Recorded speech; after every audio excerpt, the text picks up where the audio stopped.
Köszönjük szépen, Kriszta, ezt a gyönyörű fúvászót.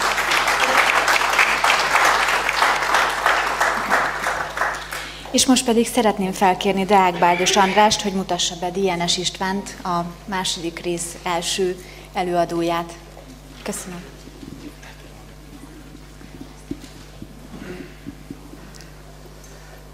Nagy szeretettel üdvözlök mindenkit. A következő előadónk Dienes István Dino, mérnök, fizikus, matematikus, egy igazi szintetizáló gondolkodó. Kutatási területe a fizika és a tudatkutatás egyesített elmélete. Ezen kívül védakutató és 20 éve foglalkozik a Maharishi-féle transzcendentális meditációval. Számomra előadásai hihetetlen tudásról tanúskodnak, és itt nem csak az elméleti mélységeire gondolok, hanem az előadásainak könnyed stílusára, színészi játékkal és humorral fűszerezett előadásmódjára. Ezek nekem mind kimagasló belső képességeire utalnak.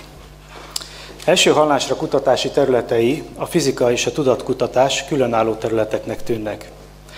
De mára a fizika eljutott oda, hogy az anyag és energia megmaradás mellé már bekerült az információ megmaradás törvénye is.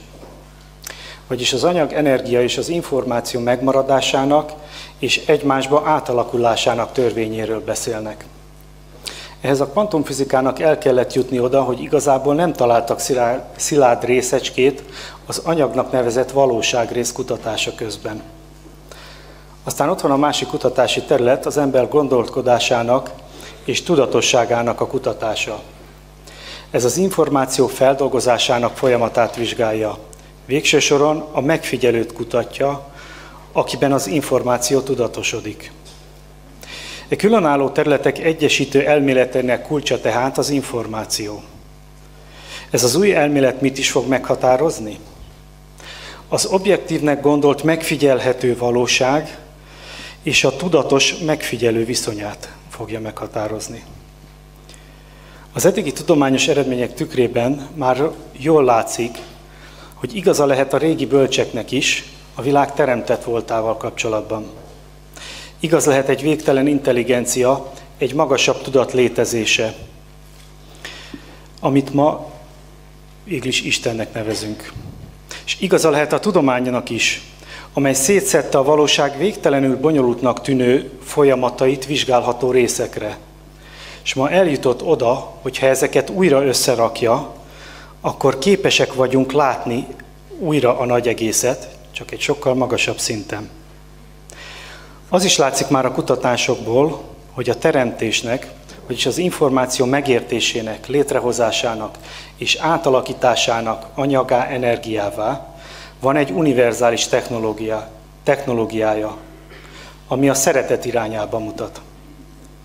Az előadónk által kutatott, mostani egyesített elméletek egyik lényegi eleme egy újfajta matematikai gondolkodásmód megalkotása, amelyik képes leírni azt, hogy valami és az ellentétje egyszerre igaz. Ennek a matematikának a továbbfejlesztése fűződik többek között a nevéhez.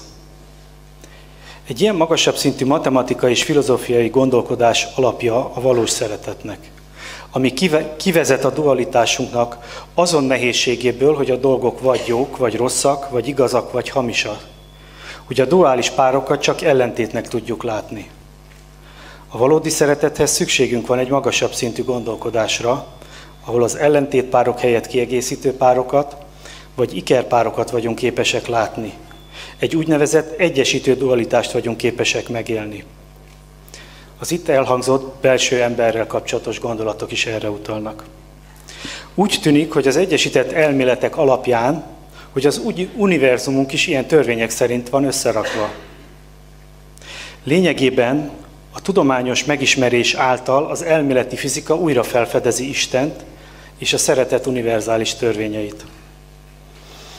Ezen figyelemfelkeltő kiemelések után hallgassátok szeretettel a Véda vagy a Tudás újkora című előadást Dienes Istvántól.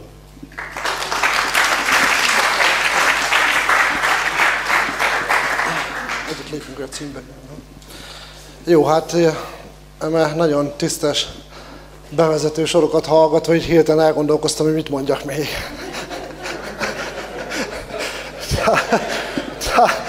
Tehát így nem is gondoltam volna, hogy rólam már ennyi mindent lehet mondani. Hát igen, a cím 2100 a Véda vagy a tudás kora. Ugye hát a címet azt Varga Csaba testvérem, barátom többek között sugalmazta, illetve közösen raktuk össze, hogy akkor esetleg erről a témáról beszéljek itt ebben a rövid időben. Ami természetesen nekem nem elegendő. Éppen ezért most az első kísérleti alanyok lesznek, ugyanis az időt most egy kicsit le fogom lassítani, hogy a 3 órás előadás beférjen ebben a 25 percben. Most történt, tehát hogyha valaki érezné, hogy akkor az attól. Szóval,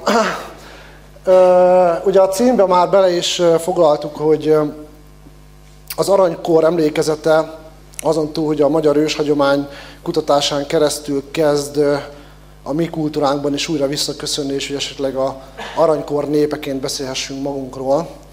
De ugye van egy másik irányvonal is, ahol ugyanezt már ugyanolyan régóta tudják, mint ahogy mi most kezdjük felfedezni, és ugye ez a védikus kor, tehát az aranykor az egyben a védikus kor volt. Ugye a véda a szanszkrit nyelven jelenti a tudást. Most nagyon sok kutatás folyik már, ugye 2 nyelv, a magyar és a szanszkrit közötti kapcsolat, ebben most nem mennék bele, mert ez másik legalább 20 órás előadás. És nem is én vagyok a szakértője, mert nálam sokkal nagyobb tudósok foglalkoznak vele, de tény, hogy a 2 nyelv között most ilyen jellegű kapcsolatok is derengeni kezdenek.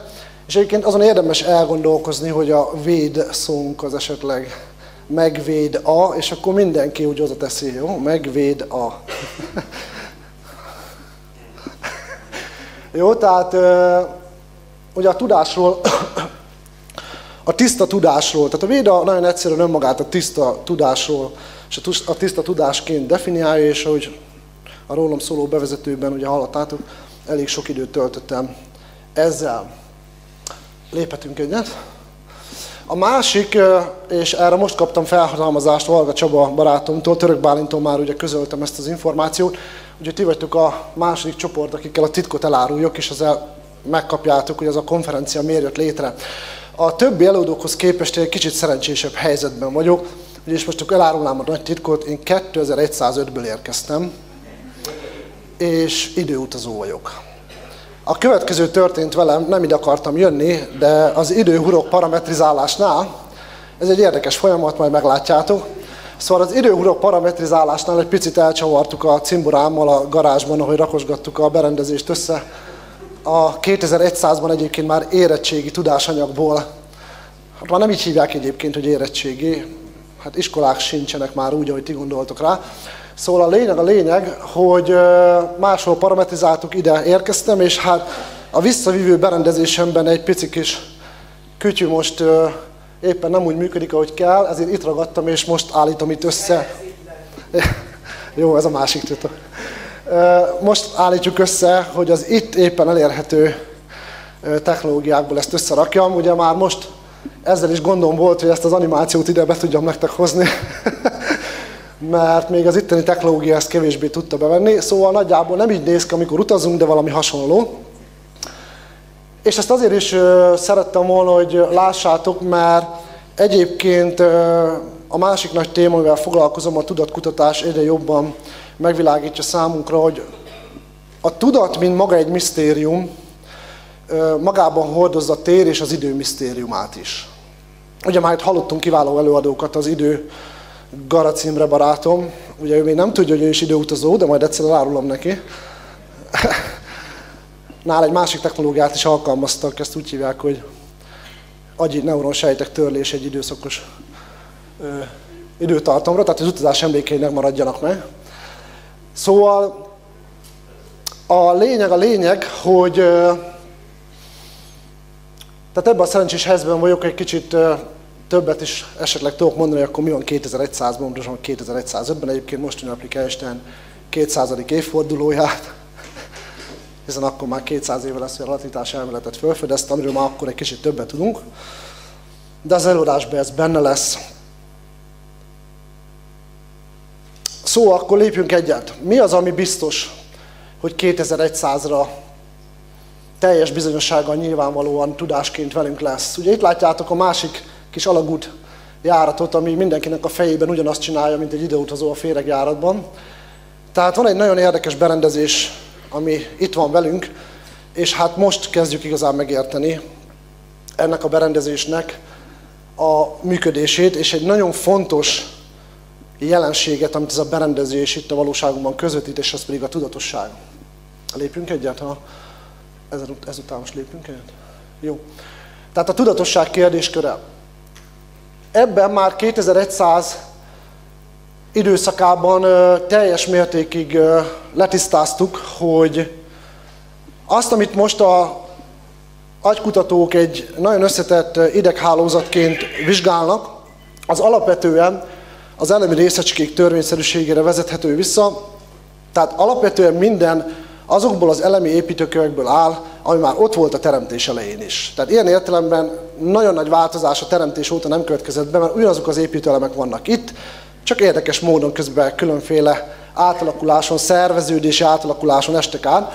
És hát ezeket a törvényszerűségeket értettük meg 2100-ra igen mélységesen, hogy azokat az elemi objektumokat, amiket, ha jól tudom, itt elemi részecskéknek hívnak, az őket irányító természeti törvények tudatosságában megértettük, hogy végül is hogyan kapnak ezek az alkotóelemek értelmet, tehát mi az a szervező, értelmező folyamat, amit természeti törvénynek hívunk, és amely a lineáris időben egy olyan fejlődési mozit mutat számunkra, hogy aztán ezek szerveződnek egyre összetettebb, bonyolultabb rendszerekbe, míg végül létrehozzák azt a nagyon érdekes anyagi szerveződést, amit emberi agynak, vagy központi idegrendszernek, vagy emberi fiziológiának hívunk, és létrehozza azt a tudatos észlelési folyamatot, ami egyébként már a teremtés elején is ott volt. Hiszen két elektron hogy a fenébe ismerhetné fel egymást? A fizikusok ezen nem nagyon gondolkoznak el, de amikor azt mondjuk, hogy két elektron vagy vonzza, vagy taszítja egymást, azt fel lehet így is fogni, hogy felismerik egymást. Ugye a természeti törvény kapcsolatán keresztül, és ezt a felismerést, tehát egészen, ami a tudatosság kérdésköréhez kapcsolódik, ezt egészen vissza tudjuk ma már vinni.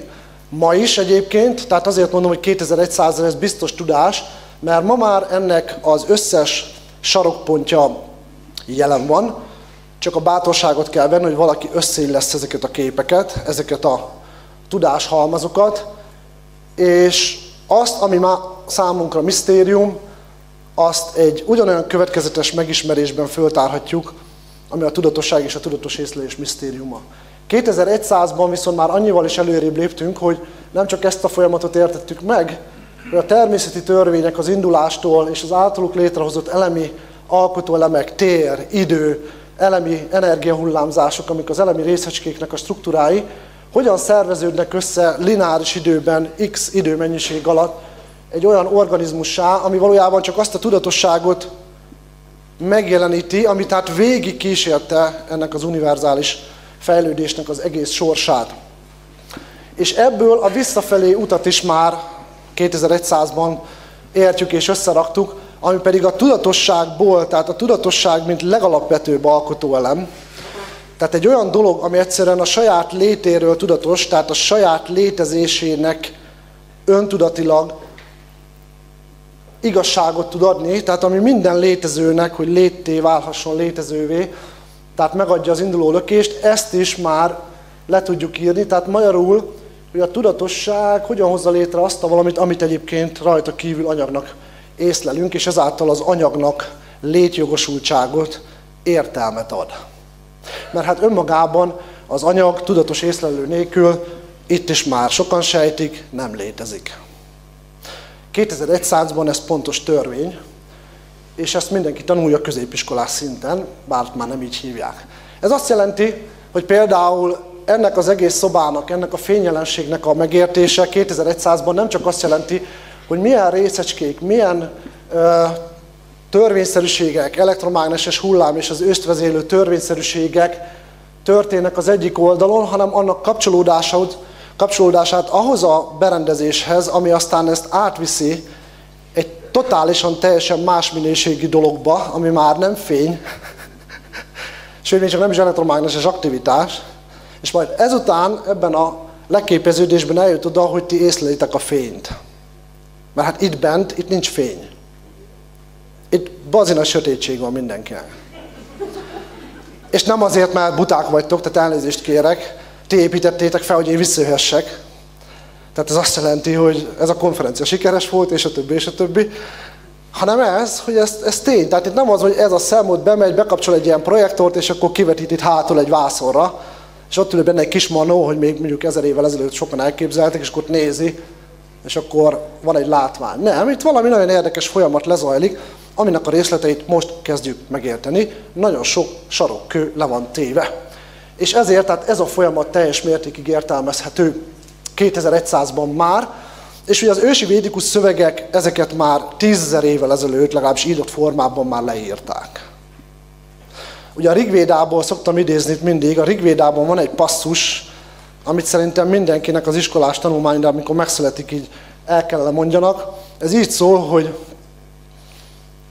a tudás és az észlelés más-más a különböző tudatállapotokban, vagyis ahány tudatállapot, annyiféle valóság. Most mindenki 3 tudatállapotot már most is él, és ugye ezt gondoljátok valósnak. És az álom, és a mély alvás. Mély alvásban hol lett a doktorim? Valós? Mit kezdek vele? Nagyjából letettem a párnám mellé, jobban alszok. De nagyjából ennyi.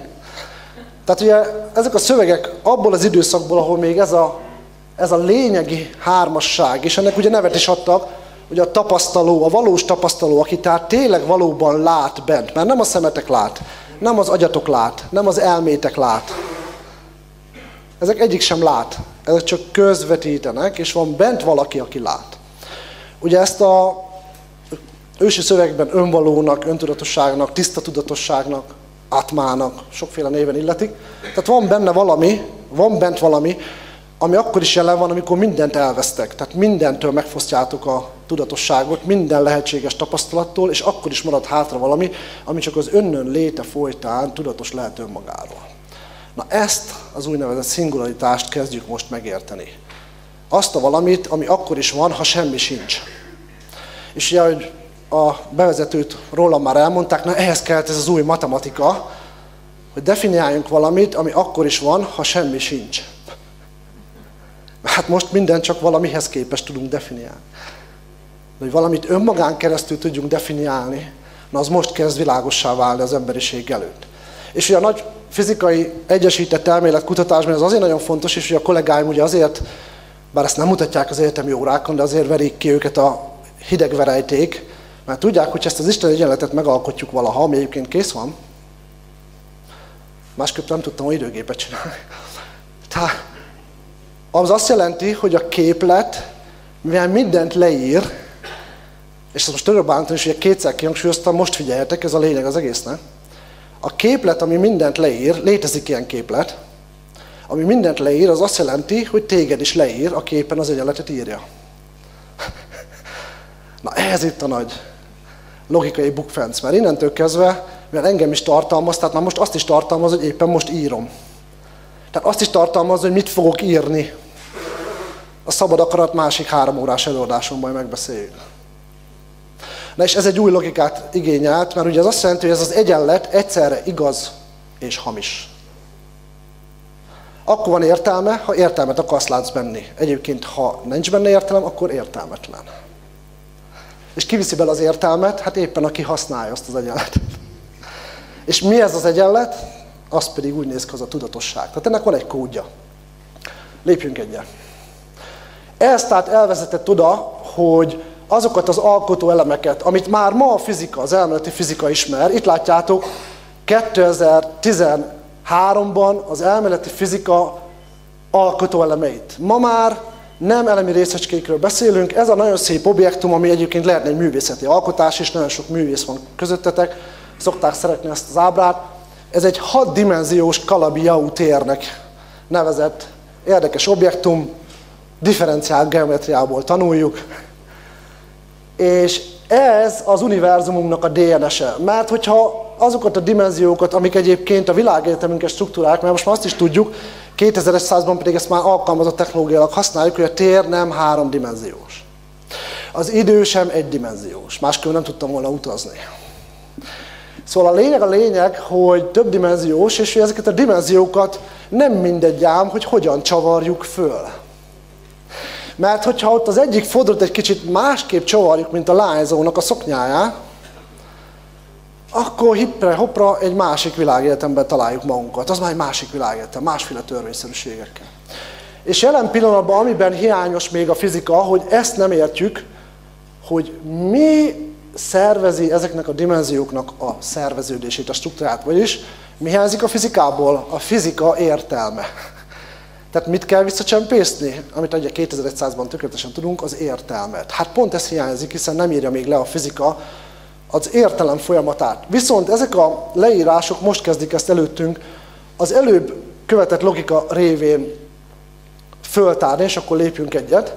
Ugyanis most 2010-ben, amit mi már egyébként 2003-ban megalkottunk, egy vezető elméleti fizikus Amerikában publikált egy cikket, amiben felfedezte, hogy ezek a gyönyörűséges ábrák, ami az előző, annak a nagyon szép objektumnak a matematikai struktúrája, egyenletek formájába, amely különböző részecskéknek a különböző aktivitásait tudja leírni, és annak látjátok ott a nagyon szép diagramját, ezt úgy hívjuk, hogy szuperszimmetrikus kölcsönhatási mátrixábra.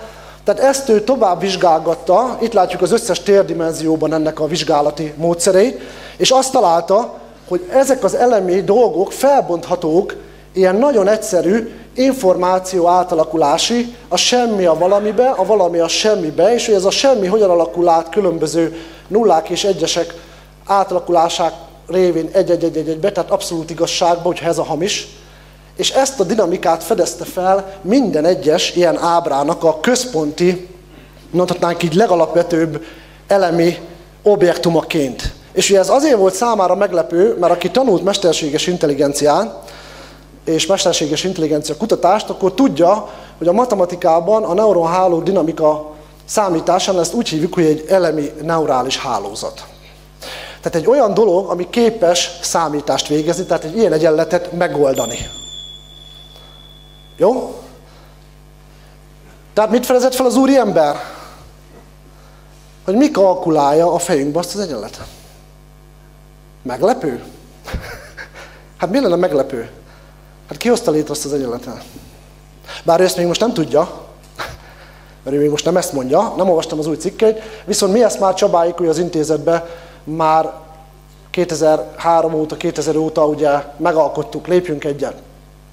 És ennek itt látjátok a végeredményét, ez már a saját eredményem, amire utaltak. Itt látszik annak a matematikának a kiindulása, hiszen itt az összes lehetséges matematika struktúrát egyesíteni tudjuk, és ennek a közös találkozási pontja, ne lepődjön meg senki, ez az objektum. A hinduk fedezték fel a védikus matematikában, ugye őrizték meg az utolsó lenyomatokat erről, a nulla. Magyarul minden bemehet a nullába, és mindent ki tudunk olvasni a nullából. Mindent. Egy olyan nullákból álló gyurmát lehet most adni az emberiségnek, amiből azt gyurmázol, amit szeretnél. De ez továbbra is csak nulla. Az semmi. Na most ezt, hogyha tovább visszük, egyébként kijött, hogy ez egy fény alapú valami lesz, amiből lehet fényparipát is csinálni, és arra tátos felülhet, amit hallottatok az eladásban. Tehát egy nagyon érdekes, fényszerű objektumot. Ezek itt exakt egyenletek, tehát ez nem úgy kell nézni, hogy itt felírtam valamit nektek, hogy hát valami ilyesmi, ezek itt már ma exakt egyenletek, ami azt jelenti, hogy le tudjuk írni, hogy mi zajlik fizikailag az agyban, és mi zajlik az elmétekben, mert ezek itt már csak logikai átalakulásokat jelképező szimbólumok. Tehát magyarul pár éven belül kész lesznek azok az úgynevezett átalakító berendezések, amelyekkel az agyban zajló összes folyamatot rekonstruálni tudom, és az rekonstruálni, hogy mi zajlik az elmétekben. És ennek a végpontját is lehet rekonstruálni, hogy mi az az önmagáról is tudatos valami, amit a matematikában egy ilyen nagyon szép objektumként már 400 éve ismernek, ez a Möbius szalag és a háromdimenziós formája a Klein-palack, és úgy néz ki, hogy az emberi tudat geometriailag ebbe az objektumba képezte le magát, és ezen keresztül csavargatja ő a világunknak azt a szövetét, ami a tudat szövete, amivel pedig végtelen számú valóságot képes generálni, és ez 2100-ra már tehát alapvető tudásként föltárulkozott előttünk, és az is, hogy az emberi idegrendszer az egy nagyon összetett, több féle, mondhatnánk itt számítógépet is magába integráló berendezés, és ennek ugye a végpontját is tudjuk, amit úgy hívunk, hogy kvantumszámítógép, és ugye Garaci kollégám utalt rá, én már nevettem. Na, ami biztos be fog következni, és akkor most mindenki kapaszkodjon a székbe, jó?